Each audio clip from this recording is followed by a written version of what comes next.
जिस चुनाव में इतने लंबे अभियान का माननीय यशस्वी प्रधानमंत्री ने नेतृत्व किया, और ये भी हम सब देख ही रहे हैं कि जो जो एक बार कहा 2014 में पूर्ण बहुमत मिला, 2019 में 300 पार तो 300 पार हुए, और अब की बार 400 पार तो 400 पार के लक्षण दिखाई दे रहे। लेकिन कांग्रेस का मनोबल कितना गिरा हुआ है,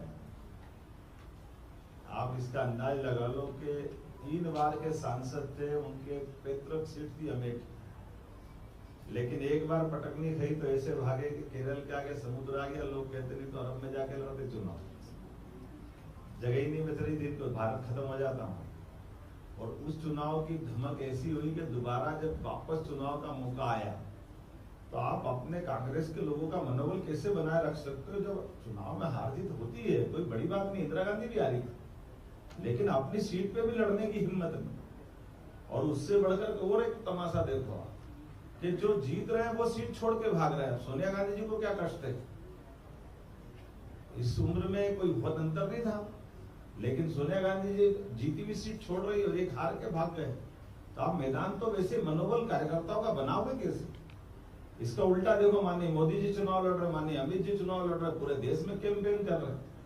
तो चुनाव लड़ना किसको कहते हैं? चुनाव को लड़ने के लिए आपके अंदर की आत्मा आपके साथ खड़ी है कि नहीं खड़ी, आपका मनोबल खड़ा है कि नहीं खड़ा, आप उसको फेस कैसे करना चाह रहे। और जैसे हमने सबने देखा, अब ये कोई कारण नहीं बनता कि मध्य प्रदेश के अंदर समाजवादी पार्टी से कांग्रेस गठबंधन करे, लेकिन ये कांग्रेस का डरा हुआ अंदर का जो चोर है, जिसने पिछली बार की पटकनी, उसके पहले की पटकनी लगातार खाते हुए, ये मजबूरी के चक्कर में।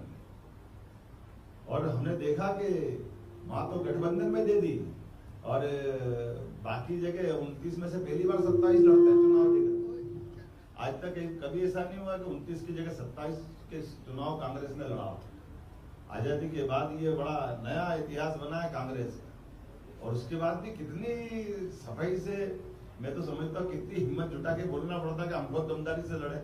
कभी इतना ही बोल दो लड़े कितनी सीट में, तो दम तो वैसे ही निकल गया जिनका बराबर की सीटों पे लड़ने का दम नहीं है।